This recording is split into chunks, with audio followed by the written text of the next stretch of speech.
But something that when it comes to goals and moving forward, I always like to ask the question, if you had a perfect day or perfect week, what would that look like? So anyway, when we talk about that first week or that first month, if you can't envision it, you're never going to achieve it. So being as concrete as you can, and that visualization, which I know that you used to think the visualization was like kind of hokey.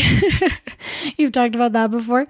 But so as you're planning ahead, if you had the perfect week or the perfect month, what does that look like? And also, if it's not perfect, I find that my clients' biggest successes come from their ability to get back on the horse. So, welcome, millionaires and future millionaires.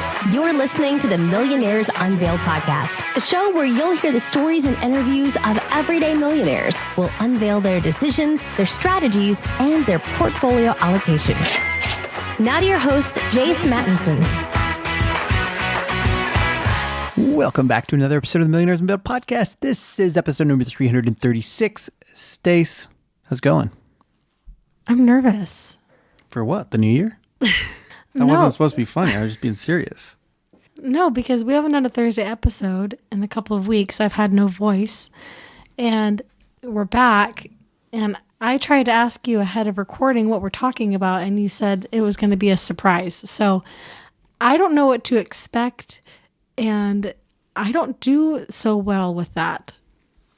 I know, but I do great with a kind of squashed together, quick agenda in my head, spontaneous rock and roll. I've had this planned actually for 3 years right now, and we're just going to crush it because it's a year-end episode. And you've had this planned for 3 years, and I wasn't even a co-host 3 years ago? Pretty much. That's just how my life works, right? Like I've got things for 5 years and 10 years, and I don't really know how the outcome's actually going to work, but I got it planned.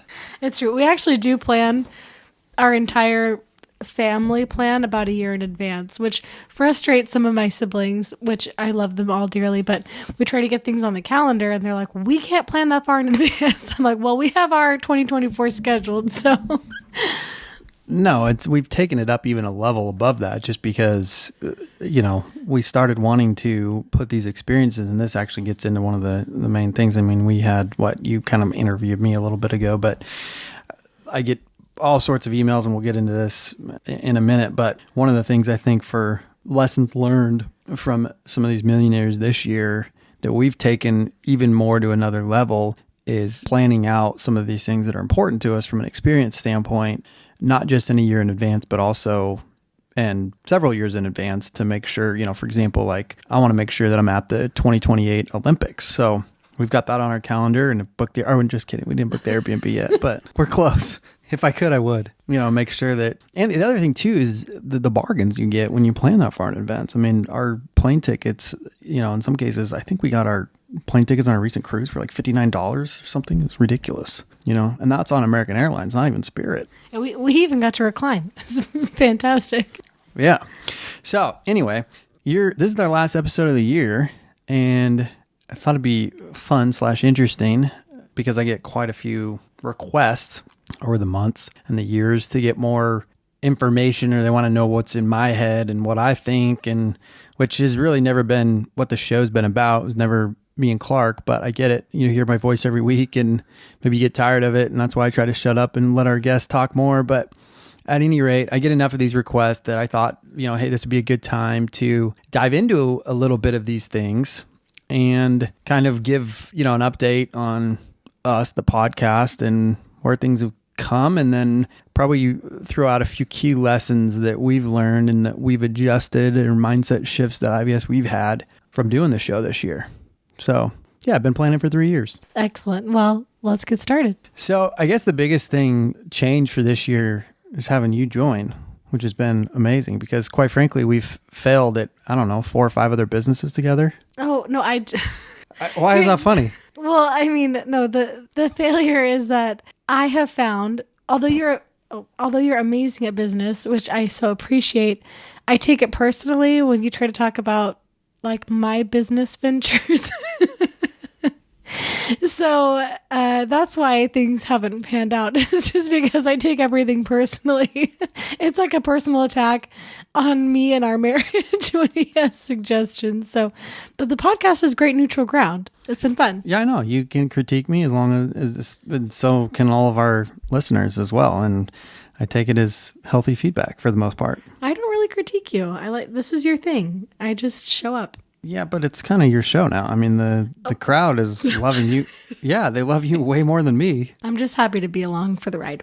So yeah, we added you as the co-host this year, which has been great. We kind of went through a couple things and rocky ground, I guess, so to speak, trying to figure some of that out. But which me joining was like a Hail Mary. It was like I don't even remember what the first one was when you asked me to do it, but yeah, anyway, it's been fun, but it was definitely unexpected on my end. Yeah, and it's gone well. So we'll continue to have you, and we'll see how things transpire going forward.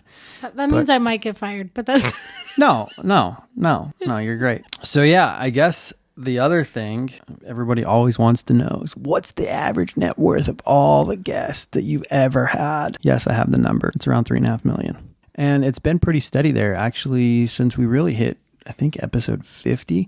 Now that removes a few of the outliers. So, those that were over 100, I think back to a couple episodes, episode 100, number 200, and number 300, we pulled those, or I guess not 300 because that was my parents, but we pulled those out as outliers to get that kind of average figure, and that stayed steady, 3.5, 3.6. So yeah, which is substantially more than probably most other studies that have been done in this space over the years, which I guess adjusted for inflation may be kind of close, but yeah, it's 3.5 million. And the other question is everybody wants to know, should I invest in the market or should I invest in real estate or what should I do? How do I become a millionaire? What do I do? The reality is this, and this is not investment advice, but what we have from a data standpoint is there are about 70+% of our millionaires that have exposure to what we would consider equities in the market, whether that's through 401k plans, where it's direct investments into markets or equities, stocks, bonds, etc., and also real estate. And that is usually beyond just a personal primary residence. So they may have a second home that we classify as a real estate thing. If somebody's got 3 homes, which I don't think we've had very many of those, but that would qualify. Somebody with a primary and 1 rental, that would qualify into that 70%. And then we have about 10% that have effectively, just market investments, meaning they only have 1 primary residence and no investments in real estate at all outside of that. And so the very small subset of our our data set, so to speak. And that has changed over the years. That used to be a little higher towards 15%, but that's dropped down a little bit, closer to 10 now.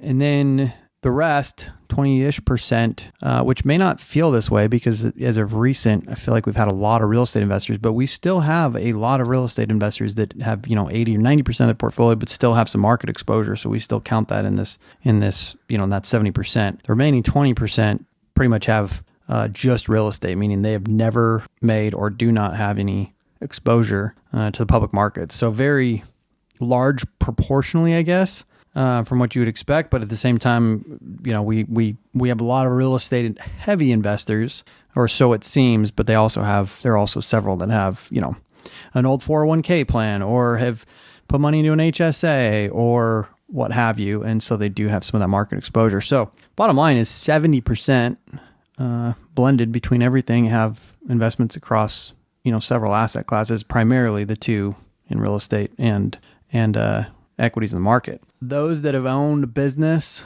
or still have business ownership typically find themselves in that 70% category more often than not. We don't see or haven't seen very many, if any, that I can even recall that were owned a business, an operating business, and then put all of their money from an investment standpoint in real estate as an asset class by itself. So there you have it.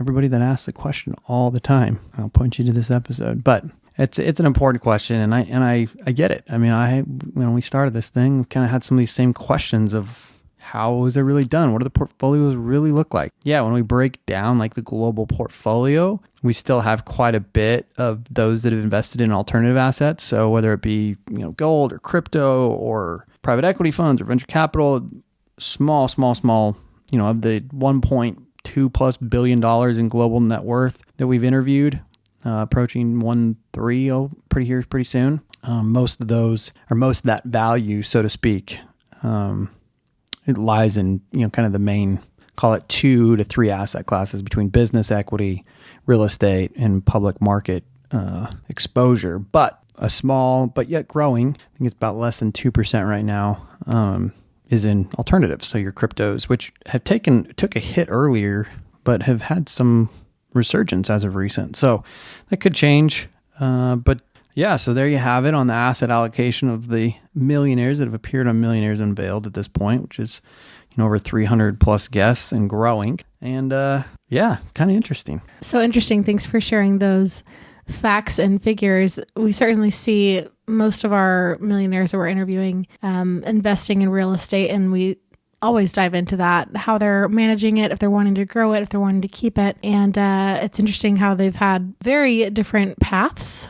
Some of them want to have 100 doors. Some are happy with 2 doors or 3 doors and don't want to grow that at all. And it's just fun to watch everyone's financial journeys and how they've built wealth as families or as individuals. Yeah, I think one of the probably most surprising stats or interesting things, and this has been kind of the theme in the case for a couple of years now, is the lack of participation in an HSA. And the reason I think that's so interesting to me is relatively new vehicle from an investment standpoint, or even a use standpoint for your personal life as it relates to your health. However, we talked to a lot of millionaires that are on the verge of retirement or are thinking about retirement, and one of their main concerns is healthcare costs and what to do about healthcare in general. And so I would expect from a investment standpoint that more would be utilizing that vehicle because of its tax advantages, the triple tax savings that come with it, and its ability to also act as potentially another retirement account, depending on how you utilize the withdrawal from it. So that's been surprising to me. I'm still waiting. I don't know. HSAs, we're almost on their 20th year now, which I still feel like is in an infancy in some respects. They're a little bit older, or I guess a little newer than Roths. And I feel like Roths have been more widely adopted. But I mean, if somebody's maxed that out for 20 years now, I don't know, there's gotta be some people out there getting close to having, no, for sure. There's gotta be people that have gotten close or have 7-figure HSA balances, which if you're out there and you're listening and you've got one, I'm interested. We want you on the show. Yeah, I'm curious. The consistency to put away in that for 20 years, to have adopted such an early time period of utilizing them. And if not, we're probably going to start to see some soon, I would imagine, especially with the kind of more recent bull run this year specifically, where I feel like a lot of people have had some years. We have a few people on that have had 6-figure accounts, but a 7-figure account, I think we got to be getting close. Way the bull market's been for the last several years here, but who knows? Maybe I'm off base on that. But if not, it's gonna be soon. There's got to be. Yeah, I'm just running my math here. One of the great things about being married to Jace is he has his time value money calculator out at any given time. It could be a stoplight. It could be at dinner. I don't know, but he's always calculating something, or just his regular calculator app. And it's something I appreciate about him. Yeah, I got old. I can't do it in my head anymore. Just kidding. I used to do a lot more in my head, but the calculator's pretty nice. They told us we were never going to have... There were going to be times in our lives we didn't have calculators with us, and they were wrong. Yeah, little they know, we have this iPhone device that literally has like the most amazing computing power of calculating mind power. I mean, it just blows my mind. I just pull up and 5 of these apps, and it's like, all right, put all the inputs in real quick, or run me a model, or pump it into AI and let that do it real fast. It's mind blowing. It's like, why did I spend all that brain power to memorize all these formulas and figure out how to calculate and all the rules and dragging decimals and all the little tricks that I guess I probably still know some of them, but not as many as I used to. At any rate, though, still looking for that 7-figure HSA account, or maybe even $500,000. There's got to be some people out there with $500,000 for sure if we haven't hit the $1 million mark. But I bet there's some that are getting close that have invested well and, tracked a market return and maxed it out every year and not used it. But that still is surprising to me that we just don't have more participation across the board from our millionaires in that category. I think the other thing that's been interesting is, I think a lot of people in the media, and you've got people like Daniel Mack, who I got to get that guy on the podcast one day. He'd be fun. I think he and I would get along well. But, that drive flashy cars and fancy cars. And we've had a few more of those this last year than I would have ever thought. However, the car of choice still seems to be, and granted, it's all over the board, but Tesla still seems to be the one that most choose as a percentage. Granted, it's all over the board still, so it's not like it's a leading indicator by any stretch of the imagination. But it has been interesting to watch that change in, behavior. And I don't know if it's related to Elon and the brand of Tesla, or if it's more related to the fact that, it is electric and you can save money, and there were a lot of state incentives and federal incentives and everything else to buy those things, or if it's just getting off of oil dependency or what. But it has been the car of choice more often than not with those that we've had the car conversation, which has been interesting. But it has been a lot of Model 3s, not as many Model X's and Model S's as I would have thought, which has shown that they're getting more affordable. Yeah, we're still waiting on our Tesla. I think Jace said, oh gosh, it's been probably 6 years since he's been chomping at the bit for a Tesla. And what did we just buy? We just bought the opposite of a Tesla. Yeah, bus. We just bought a full-on Ford Transit 12-passenger van, and I love it so much. But one day we'll have a cool sports car. But right now, the functionality is supreme. Yeah, that's what happens when you got 3 kids and you're adding twins to the mix. You got to upgrade to these buses, as I'm calling them, because it's like driving a bus. It is. I know. And we've had a Suburban, which I also still love the Suburban. We'll keep it. But I don't like my kids touching the car, and we do a lot of sports and activities and stuff. So nice to just throw it all in the back. But one day, I know our next house is definitely going to have a setup for a Tesla. We'll see when and if it finally actually gets added. Yeah, I set that goal. I put that one down on paper. I hit the mark when I said I was going to buy it, and then I got to the point and felt like I couldn't afford it. So, and I still feel like I can't afford it. I think one of your most oft repeated phrases is, we got to make more money. I never know if we're doing well or if we are in the poorhouse because Jace oscillates depending on the day. Yeah, I don't either. It changes drastically because, I go grocery store and all of a sudden, like, the milk I'm buying is like 25% higher. And it's like, crap, when is this going to stop? Inflation's gone out of control. And then, you get your property tax bill, you get every single bill, and it's like, holy cow. Anyway, the other thing that I would mention that I thought has been kind of an interesting trend amongst millionaires, I thought more often than not, we would start to see a migration, or from a portfolio management standpoint, most millionaires would gravitate towards, a particular brokerage house, for example. And to my surprise, that has not been the case at all. In fact, it is all over the board. Millionaires that come on our show use all of the different ones you can ever think of, whether it's Robinhood or whether it's Vanguard or whether it's T. Rowe Price or whether it's Charles Schwab or E-Trade. Now, there's been some consolidation with TD Ameritrade and Charles Schwab and stuff, but for the most part, they use them all. Optum, HSA Bank. I mean, there's so many different companies, providers out there, and yeah, not one of them really stands out for the most part that our millionaires gravitate towards because they utilize a bunch of them. And we're on the same boat. We utilize several of them ourselves. I get the emails. I don't manage them, but I get the emails. Yeah, no, it is true. And some of them I've had established for so long that, I guess it's tough to teach an old dog new tricks. And sometimes I've consolidated, and some of the ones I've been with have bought out, or in some cases, there's very few ESA providers, which most people probably don't even remember what ESA is or know that they still even exist. But there's just fewer that have essentially everything, I guess. And so in some respects, I feel like I was forced to use more than I probably wanted to, but we've done some consolidation. But nonetheless, that's an interesting thing. I would have thought that, and there's some that I think we had like motif investing like at one point was utilized, and that's gone. I think they're out of business. Yeah. Mm-hmm. So there's been some that have either gone out of business or been consolidated. I think the other thing that I would mention too is there are a lot of millionaires that don't have, that are not as far along with their estate planning as you would expect. So lack of wills, lack of trust setup, lack of, just in general, kind of that estate planning that you would expect to see start to take place. And it gets a little different probably for everybody as the levels of wealth grow.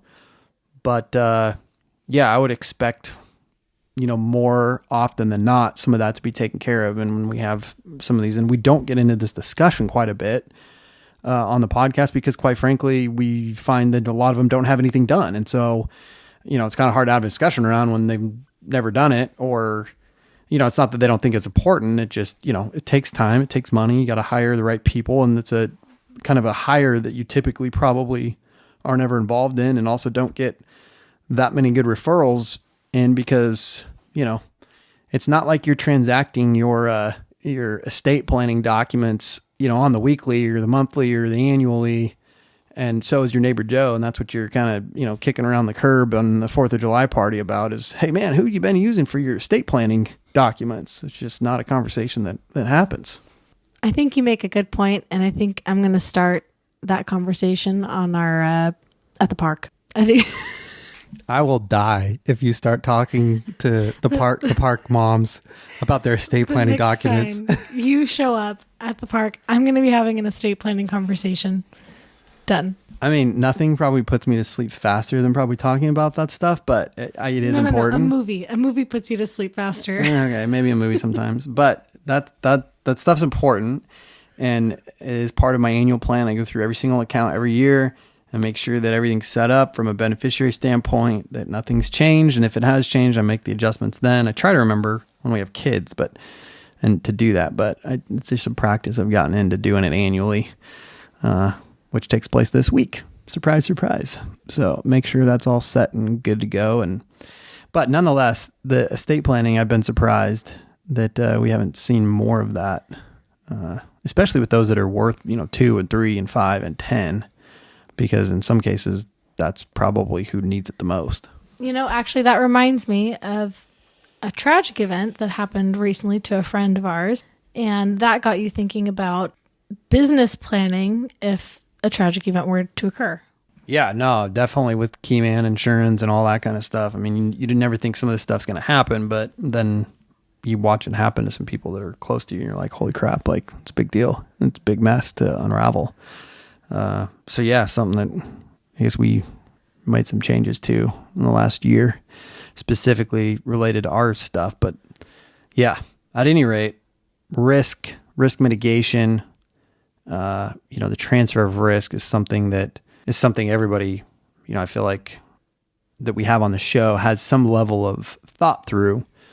In some cases, if you get a mortgage, your insurance or your mortgage company, the lender is going to make you put insurance on a property. But in terms of carrying an umbrella policy and what limits look like and all that kind of stuff, most of our millionaires have had some sort of risk mitigation plan in place. But, it's probably not something from a holistic standpoint that is reviewed as in depth as it probably needs to be. And some of that stuff, umbrella policy is pretty cheap in general. So that brings us to the not so fun / fun stuff that everybody asked about. And that's the lessons learned or things changed from our standpoint, because we were on our own podcast, I think like episode 161-ish. Is that right? I have no idea. I think it's 161. But so what's changed? Not a whole lot. I still love my 3-legged stool of having, roughly, or trying to keep roughly a third in the market. Most of that in tax advantaged retirement accounts, a third in real estate, and then a third in real. And I say real estate, I kind of thrown in primary into that, although I try to keep the primary below about 10% of total net worth. And then the last piece is is business, and that substantially has grown. So it's been a little more difficult to kind of keep it there, but that's kind of where my head's at, to try it from a portfolio management standpoint is where I try to be, and then end up having a little bit more in cash than I probably would like to over time. But that also, makes it a little easier to sleep at night too. Yeah, nothing on that front's changed. So continuing to invest in small businesses, franchises, etc. on the business front, and then the real estate. And you mentioned a little earlier that I guess the one shift that we've had a little bit is going more from kind of that single family, rental space to some more multifamily, trying to get that economies of scale, which is probably a natural progression for most that tend to invest in real estate. And the single families have done well, but we've sold some and kind of redeployed some of that capital into other things. And that's for my standpoint. I don't know that that's really going to change much. I will say this though on that. I thought, I'm in my mid 30s now. I thought at one point I would get to this point and I'd probably be like, hey, I've got critical mass in my tax advantage accounts and market investments. I don't need to put anything in them anymore. I think I had that thought back when I was maybe, late 20s, maybe hitting 30. That has changed for me. So I don't have any plans, at least in the next 5 years or maybe even 10 years. I'm kind of reevaluate on this every year, but really every 5 years in my head of whether to stop or slow down those contributions, just because I didn't feel like the momentum wasn't there to get the dollar for later versus maybe potentially spending that dollar today or putting it into something else for that dollar today. Part of that has probably changed because of inflation. Part of that has changed when I run the math. I'm like, well, that may be something that's worth putting away and continuing to put away. The other part is, I've had a few conversations with some buddies that are, significantly ahead of where I am, and told me that they had a lot of the same thoughts and then went through this process at my age when they were my age. And were like, look, you just never can get those years back to add back to it if you ever wanted to. And so that kind of changed. So I don't have any plans on slowing or stopping and not maxing out any of those accounts. We'll see if that changes at 40 or 45 or maybe even 50. I think there will be a point where I do say, there's no point in adding too much more, but maybe not. I don't know. I feel like you always like to hedge your risks. So I do remember those conversations 5 and 6 years ago that, we're going to max these out and then we're going to stop. But that has not occurred, and that's all right. We're good with that. I feel good about that. Yeah. The other thing is I've changed my mind on putting money and value into a primary residence. I used to think it was worthless and not, didn't want to do it. But as a growing family and spending a lot of time in the house and making a lot of memories, I've changed my tune on that a little bit. I think, I'm leaning in, putting a little bit more into a house than I probably ever thought I would. And I'm okay with that. And I'm excited about it.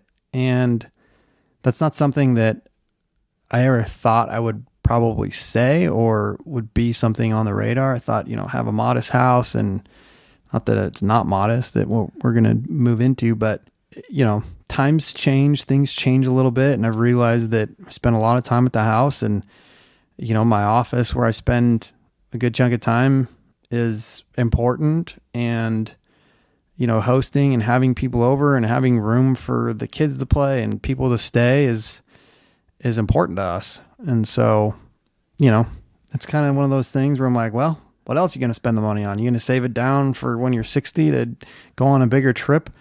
I think I'll probably still go on the bigger trip then and not worry about it and spend a little extra then. But I'm okay spending a little more now too, between that and investing in some more experiences that normally I would have probably naturally wanted to put away for later, but I'm willing to do them now. And reading the book, That Was Zero, again, reiterated that to myself. And we're all grateful for that epiphany that you've had. We meaning me. No, we're excited about some home plans we've got. So for me, I think the home has always been important because, that's where your family gathers. It's where you make memories. And just having a home that's conducive to your lifestyle and your family's needs is important. But we're excited to make some more memories, have some more space for hosting, and just have things a little bit more comfortable. Also, we never thought we would ever work out at home. That was a big surprise. We always thought we'd have a gym membership, and we've been working out at home for, like 4 years now, almost. Around the time of COVID is when we dropped our gym memberships. We also live someplace where the closest gym, like good gym, is like 25 minutes away. So it's just too far with how young our kids are to make it worth it to make the trek. So just in terms of having gym equipment in the house has been a little challenging. So we're happy to have a little space for that, and just be able to make some more memories at home. I think the other thing too that I've realized is, we talk about these experiences that are important to us and the memories that we make, and the millionaires. I mean, it's 95%. That's what's important to them, is making these memories and spending on the experiences. And I've really started to think more of like, okay, I have an experience with a vacation or with an outing, whether it's a specific dinner or an event or whatever that might happen. And those are important, but it's also there's also a level of importance to the daily experience and what that looks like, from your lifestyle. And you mentioned the gym and working out, and it's like, that brings a lot of joy.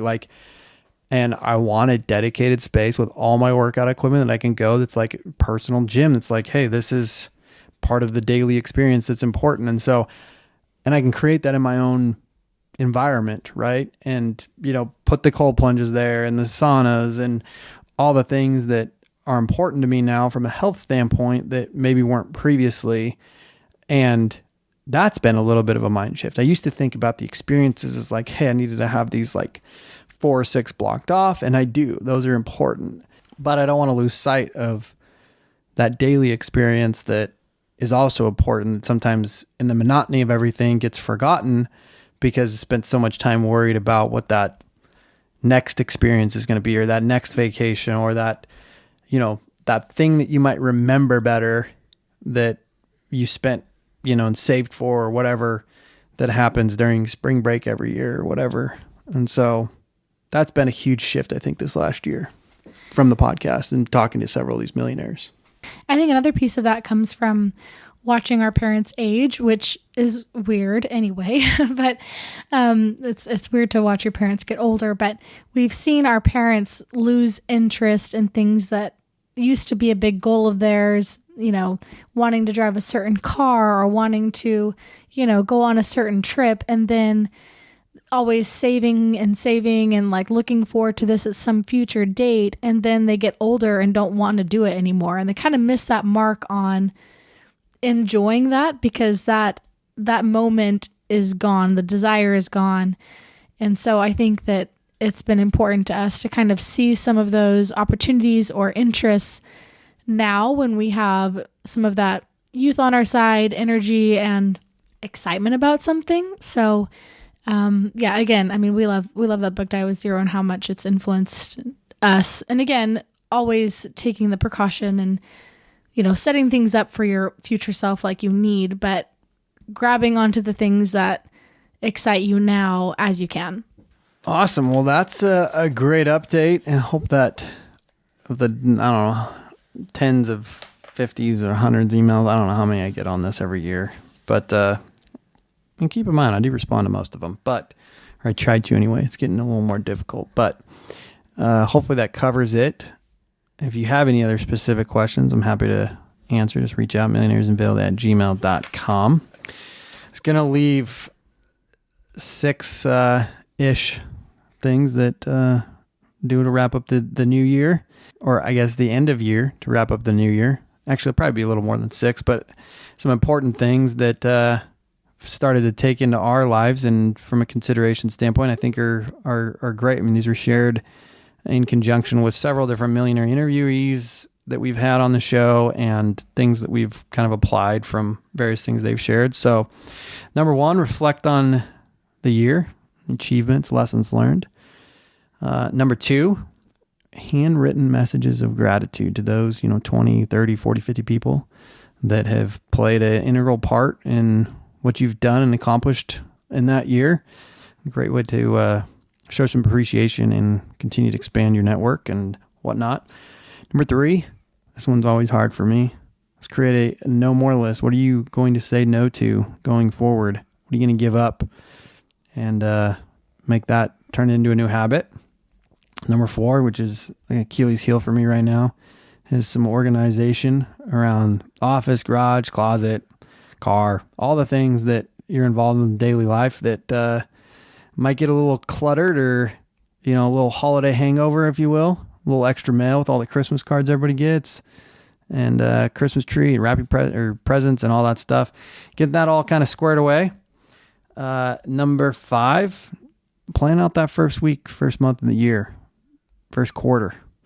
Get things dialed in. Don't wait a week, 2 weeks, 3 weeks, 4 weeks in advance or down the road to try to set some goals and get things planned out and accomplished. I'm going to jump in on this one. Yeah. So, I think this has been mentioned before, but I'm a dietitian. I've done nutrition counseling for several years.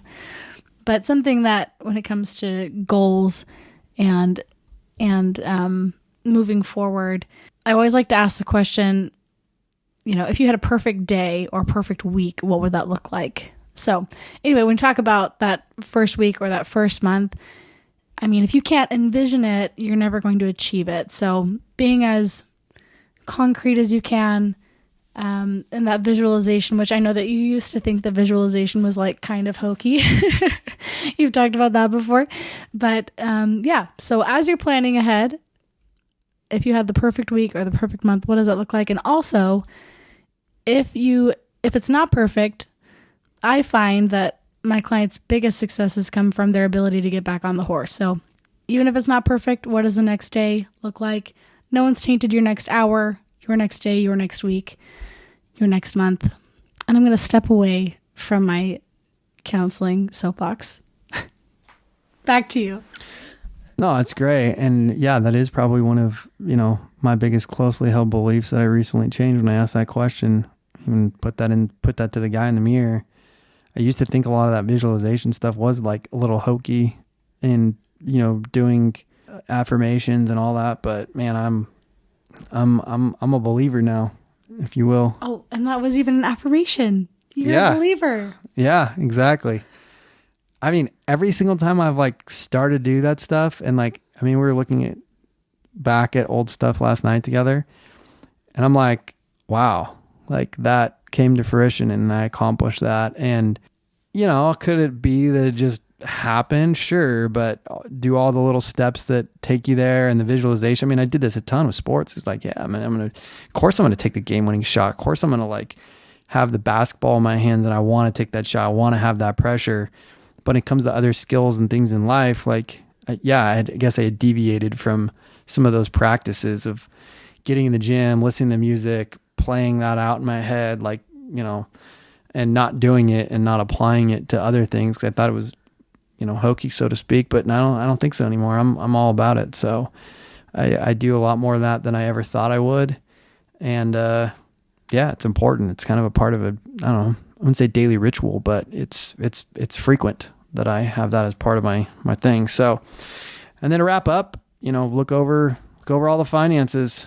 All of our millionaires say it multiple times that, tracking their net worth to making sure all the things are in place the way they thought they are. And, kind of having that annual review, I think is important. I typically do all my stuff on, I run my life as a business now. I guess we do.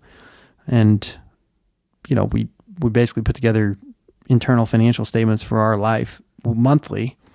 But annually is when kind of take a little microscopic approach on everything and make sure everything's all buttoned up the way that we want it to be, that limits on insurances are where there should be. And if we need to make any adjustments on any of those kinds of things, beneficiaries or names or whatever, all that's taken care of on an annual basis. So, yeah.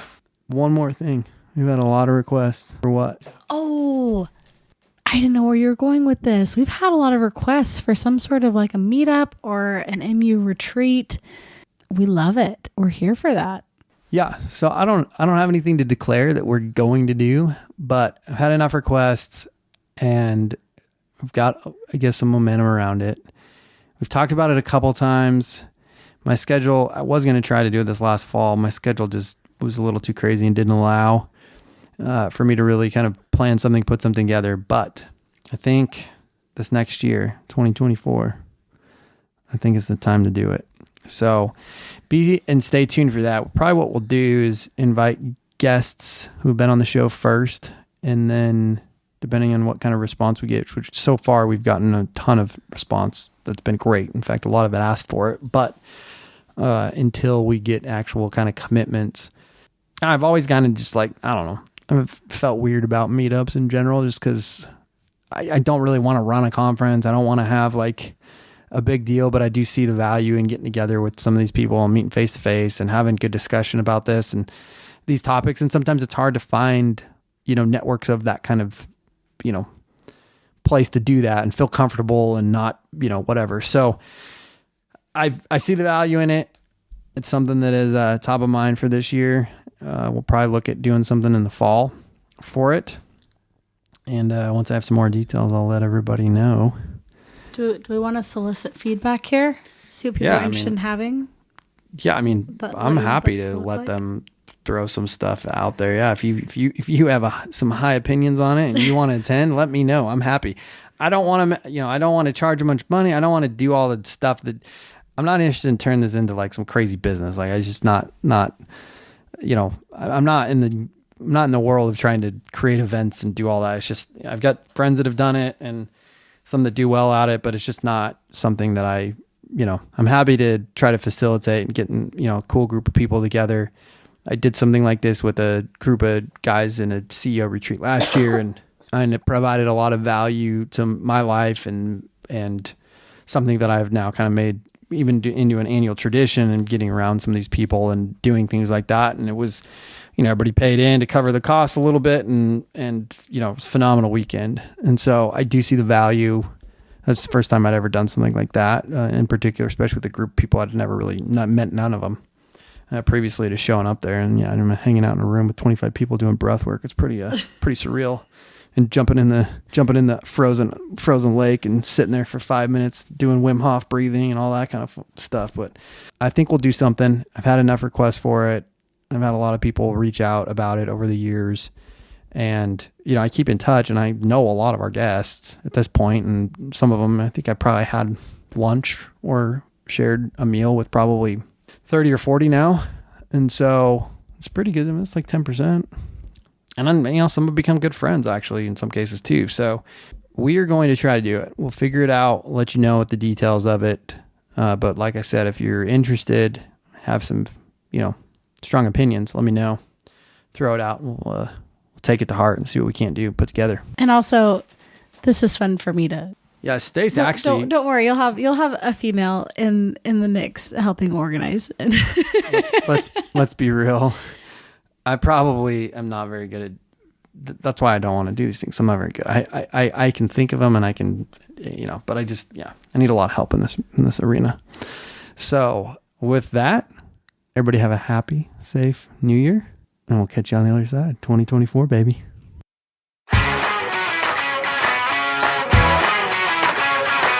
Thanks for listening to the Millionaires Unveiled podcast with Jace Mattinson. For more stories, investment opportunities, and information, check out our website, millionairesunveiled.com. See you next time when you'll hear from another everyday millionaire.